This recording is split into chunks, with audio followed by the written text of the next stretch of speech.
nós vamos começar mais um podcast aqui que discute a tecnopolítica, as implicações de tecnologia, política e da política também na tecnologia. E eu estou aqui com a Gabi Jones, é isso? É isso. A Gabi, ela é uma das organizadoras da Crypto Rave, é um evento que junta já há uns 5 anos, não é? Isso. As pessoas que estão interessadas em privacidade, em usar a criptografia para defender seus direitos e ter segurança na informação. E aí é sobre isso que a gente vai conversar, né? Gabi, muita gente aí está preocupado com o uso da internet, principalmente por causa do vigilantismo, por causa da situação da mudança de governo, enfim, as pessoas estão muito preocupadas, né? O que você traria assim de uma orientação para essas pessoas que são militantes, ativistas de movimentos, principalmente de direitos humanos, ambientalistas? O que você traz aí assim como umas dicas, recomendações?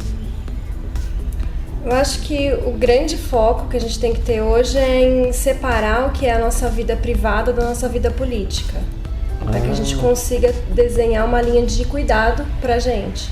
Uhum. Então, escrachos ou exposição, defamação, coisas que vão afetar a gente na nossa vida privada, nas nossas famílias, nas nossas relações, podem ser evitadas se a gente tiver alguns cuidados de resguardo de privacidade.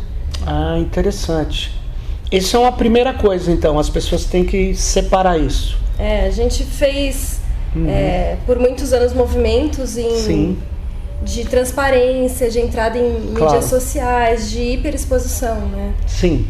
E é claro que a hiperexposição para a atuação política ela é importante, porque ela movimenta, porque ela expõe a causa e chama mais pessoas.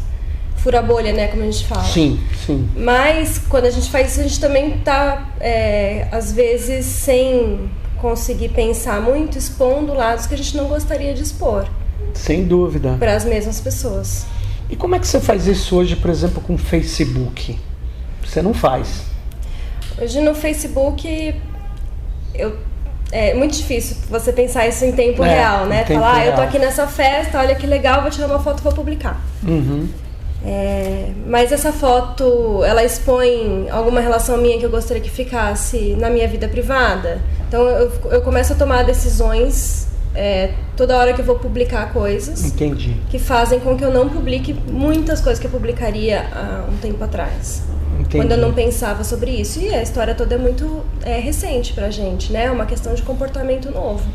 Você acha então que, por exemplo, esses grupos que são contra as liberdades, os direitos, eles vão explorar a vida pessoal desses militantes, é isso?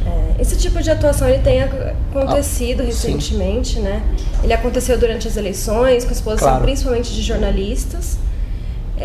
E eu acho que isso tende a acontecer mais. E de verdade é um prato cheio, né, para qualquer pessoa. Claro. Eu também poderia fazer isso com alguém de quem eu discordo. Entendi. Porque a vida das pessoas estão lá de todos os lados, né? Então as pessoas têm que saber separar isso. E que mais? Além do uso das redes sociais, o que você acha importante de orientar esses ativistas, esses militantes que usam as redes, assim? Eu acho que tem um cuidado com um tipo de hackeamento de contas que não é legal para expor pessoas. Então, invasão de Facebook, invasão de contas de Twitter, não concordo com você, então eu vou roubar aqui sua senha e vou publicar em seu nome, ou sei lá, roubar dados. E isso a gente pode evitar fazendo senhas mais seguras, que são mais longas, com caracteres especiais. Mudar de senha, não ficar com a mesma, ficar com a mesma senha um tempão, né? Não usar os meus próprios dados, tipo o meu RG como senha, a data de nascimento, que são coisas fáceis, né? Sem dúvida. E essa primeira dica que você deu e essa segunda é muito importante, porque a primeira é você não se tornar vulnerável, né? Você saber que tem gente que está te olhando agora, não mais para assim, apenas uma pessoa que te observa. Ele pode estar querendo atacar você, né? Atacar suas ideias, e a partir das suas imagens ele atacar suas ideias. E por outro lado, você tomar cuidado de segurança. Mas e com o celular? O que você acha disso? As pessoas falam muito, não, eu estou saindo do WhatsApp, estou entrando no qualquer outro aplicativo, Telegram, Signal. Você acha que isso é seguro para esses ativistas? Eu acho que migrar as conversas de aplicativo, não só para ativistas, seria importante, porque a gente tira as nossas conversas das mãos da mesma empresa que é o Facebook, que é o dono do WhatsApp, que é o dono do Instagram, né? Entendi. Então a gente está colocando todas as nossas conversas com a mesma empresa que tem um protocolo específico de segurança que a gente não sabe qual é, porque é fechado. Claro. Enfim, então migrar conversas para aplicativos de código aberto ou com criptografia verificável, como é o Signal, por exemplo, eu acho importante. Para ativistas é interessante porque a gente pode se envolver em alguma criminalização da pessoa, né? Não que a gente esteja fazendo alguma coisa, cometendo algum crime, mas a gente pode ser envolvido em alguma história, claro, como aconteceu em 2013 com muitas pessoas, e as nossas conversas podem servir de narrativa para essas histórias, né? Claro. Um inquérito, ele é uma construção narrativa, né? Sem dúvida, Então... E você articula coisas que muitas vezes não tem nenhuma conexão, mas isso é um perigo, de fato.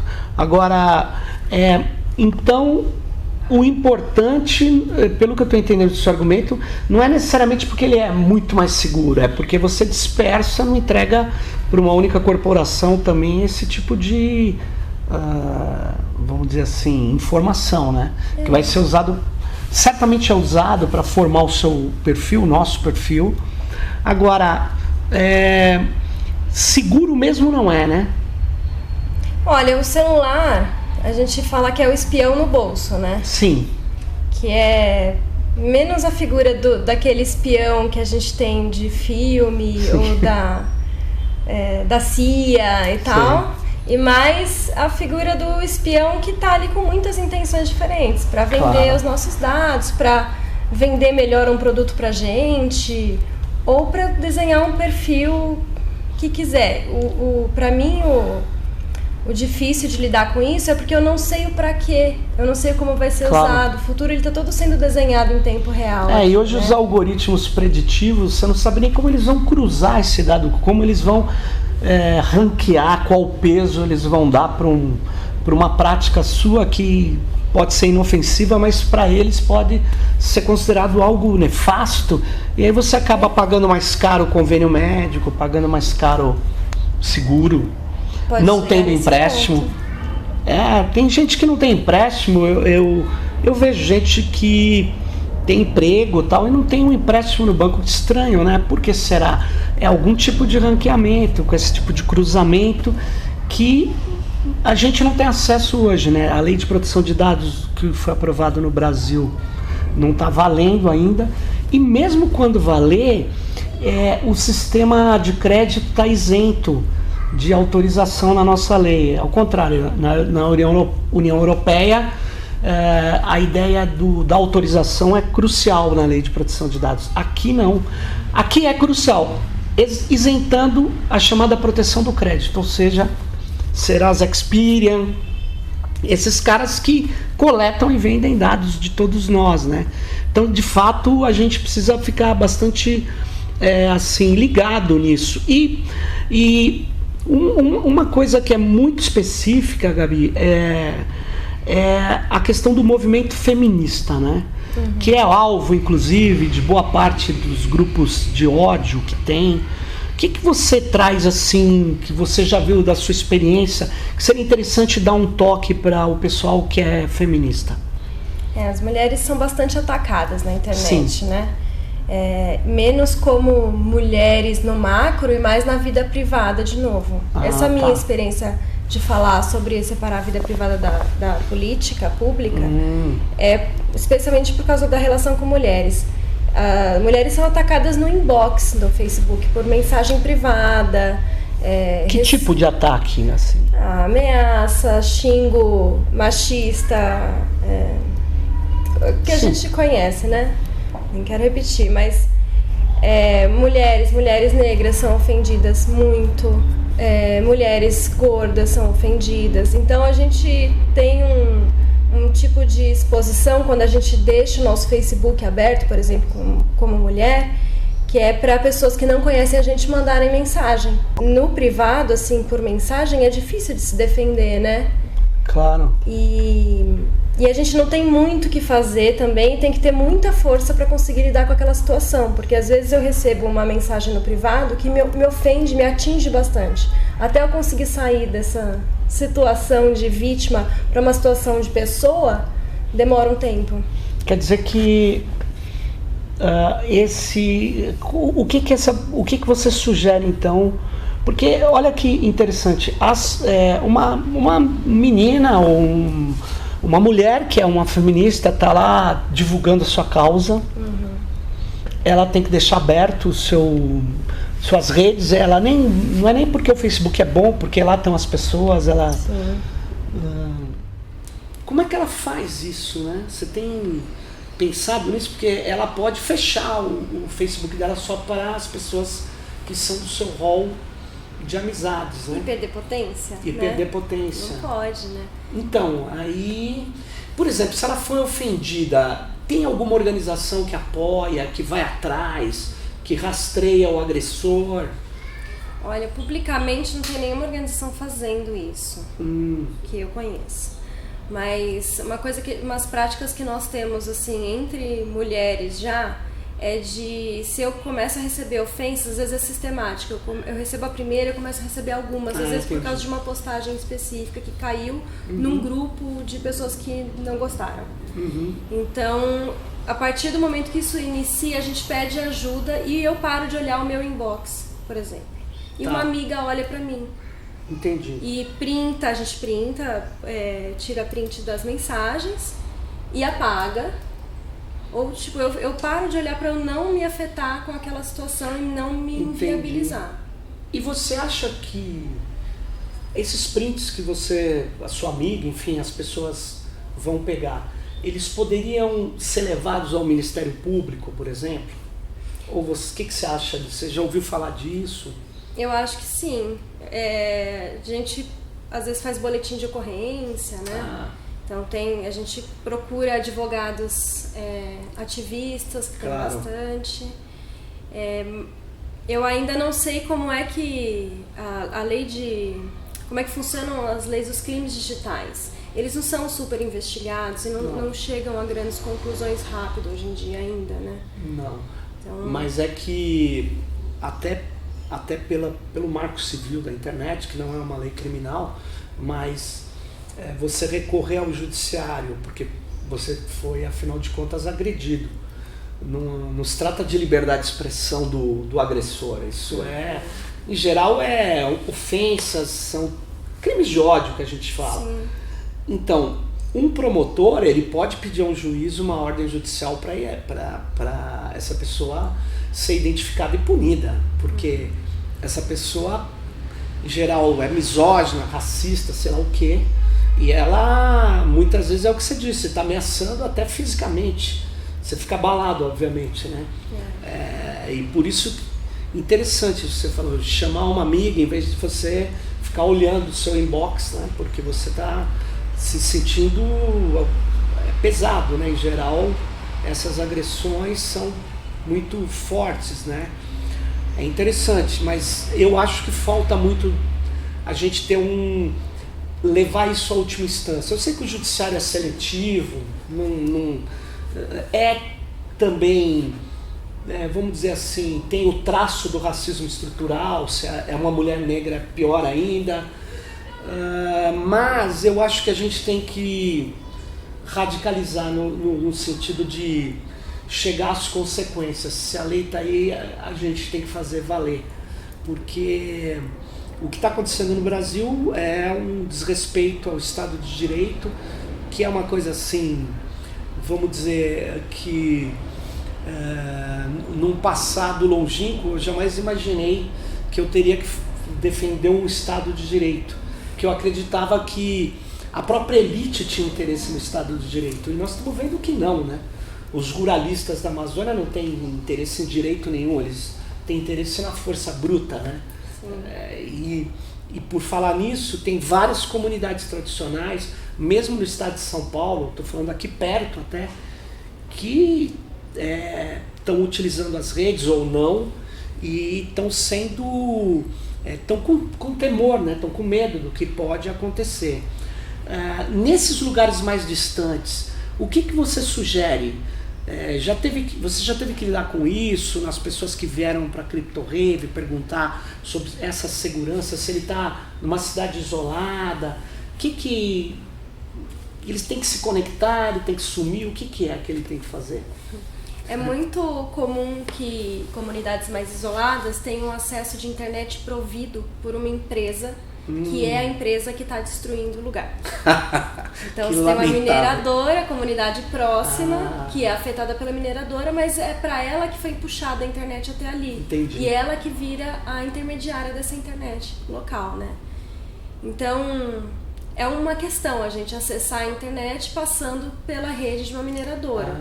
Que você está atuando para garantir seus direitos, pode. Ou você pode estar trocando mensagens com criptografia ponta a ponta, como é o Signal. Claro. Só que com os celulares precisam ser melhores para a gente ter muitos aplicativos instalados, né? Claro. Então tem uma questão de recurso aí.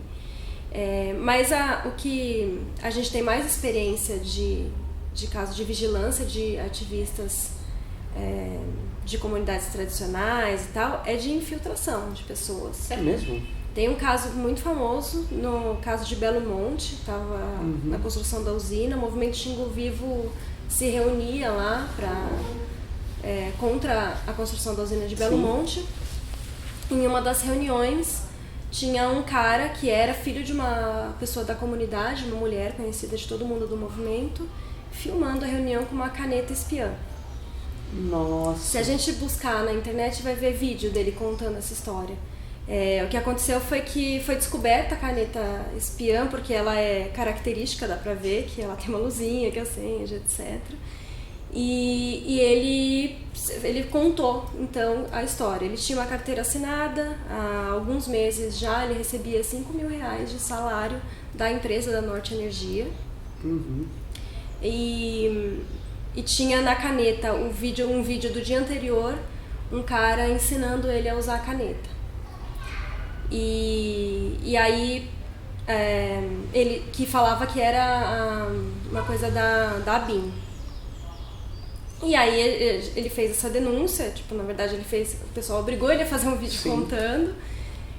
E na sequência foi publicado um termo de cooperação entre a ABIN e a Norte Energia, falando que sim, a gente estava investigando o movimento. A Norte Energia é um consórcio de empresas que estava construindo o Belo Monte, que está construindo o Belo Monte. Ou seja, empresas privadas, em conúbio ali com a ABIN. Interessante, hein? Até então não revelado. Dias depois que foi revelada a história e publicada na internet e tal, aí veio esse documento assumindo um termo de cooperação entre Na verdade, então, você tem um uso aí complicado, né? Porque tem a rede é usada para obter informação, vigiar, observar, e ao mesmo tempo eles têm recursos para infiltração, né? Então é uma situação bastante difícil. Agora, por outro lado, esses movimentos, principalmente direitos humanos, né? Eles estão usando a rede também para se articular, para organizar a defesa, né? Você acha que vai ter uma ampliação desses grupos de apoio? Porque tem muita gente querendo fazer coisas. O que a gente pode sugerir a uma pessoa que não é uma militante, mas é um advogado, é um sociólogo, é uma pessoa de classe média que tem tempo para ajudar, o que eles poderiam ajudar todos nós a fazer essa proteção para esses ativistas todos aí? É bem interessante essa questão. Acho que advogados são muito, muito, muito bem-vindos. Muito importantes. A gente está com uma fragilidade, né, nas leis de privacidade, nas leis de direitos digitais, que está em construção, as histórias estão em construção, então é importante levar as últimas consequências, como você colocou. Só que levar contra poderosos, né, uma pessoa contra um poderoso, não vai dar certo. Você precisa de apoio, inclusive técnico, alguém que te fale para... Muitas vezes você faz uma denúncia e faz no lugar errado, precisa de orientação, sem dúvida. Gente que conhece o sistema. Agora, de por justiça, exemplo, né? Vários advogados que podem estar ouvindo a gente, sei lá, que querem ajudar, eles poderiam procurar o quê? Os advogados ativistas, né? As organizações que já estão aí. Se ele é mais ambientalista, se ele tem essa preocupação, ele pode procurar, sei lá, ONGs que estão atuando nisso. Comissão de Direitos Humanos tem várias, né, grupos que atuam, enfim. As organizações, elas têm uma cooperação bem alta entre elas, né? Então, se você é advogado e tem acesso a alguma organização, vale se voluntariar ou entrar em contato com ela, e se ela puder, ela te encaminha para outras que podem estar precisando mais. Que podem estar precisando, legal. Contar com a rede. Eu acho que a questão dos direitos humanos, da luta racial, das mulheres e do meio ambiente, elas estão meio no front, né? Vão levar talvez assim um ataque, já estão levando, né? Mas a partir da instalação do novo governo, nós não sabemos o quão mais agressivo vão ficar esses grupos de ódio que eu chamo, né? Então é interessante as pessoas tomarem cuidado, mas elas estarem na luta de defesa de direitos, né? Por isso que a gente insiste em quem puder aparecer, que apareça, que fale, né? Acho que uma parte importante dessa história toda é que o ativista, a militante, não são super-heróis, né? São pessoas comuns. E essa resistência e resiliência exigem muito estrutura psicológica. Então, além de advogados, seria muito importante que psicólogos também se envolvessem, né? Olha, interessante, hein? A gente faz trabalhos muito legais de cuidados digitais, cuidados psicossociais entre mulheres. Os movimentos de mulheres negras têm uma experiência muito boa nisso. Nesse cuidado, autocuidado e cuidado uma das outras. Mas os movimentos indígenas, por exemplo, que são quem está no front com a vida em risco, entendo, precisa desse apoio também, né? Além do apoio jurídico. E isso está acontecendo? Sim, isso acontece numa escala bem pequenininha. Então precisa de mais gente. Muito mais. Olha aí, precisamos de apoio. Gente que pode dar essa cobertura, que tem essa vocação ou tem esse conhecimento. Pô, legal. Eu já tinha visto isso nas periferias. Militantes assim de várias coisas, sabe? As pessoas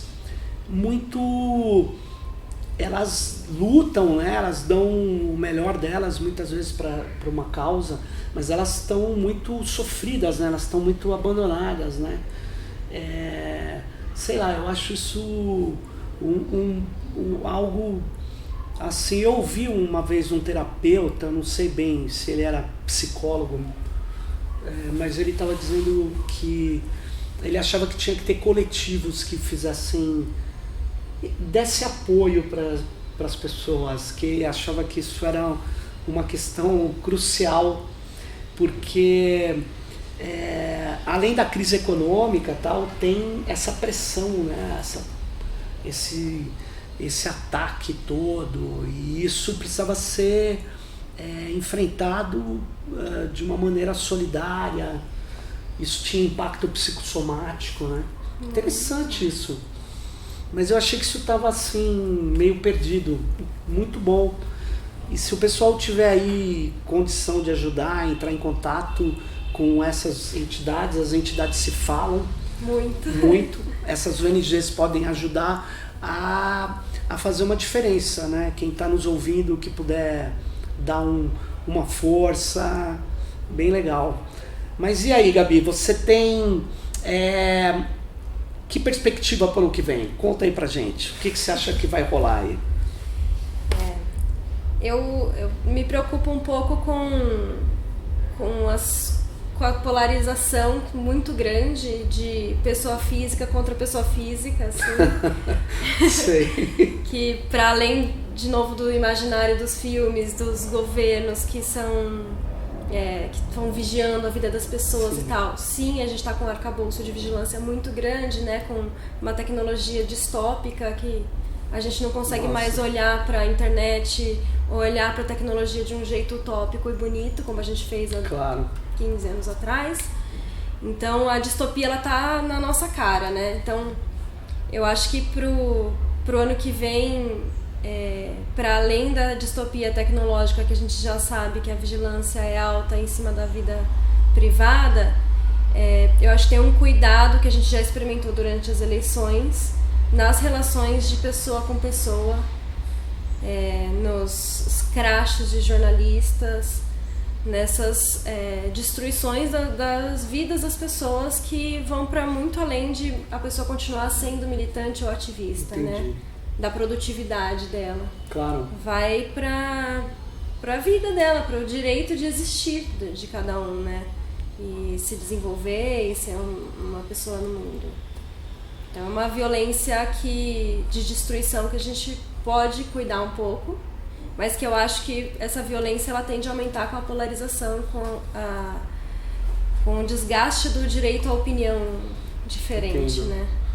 Mas então uma das coisas que eu acho que é muito importante é efetivamente garantir esse direito, né? Mostrar que não é legal você atacar o diferente com violência, né? Isso tem que ser...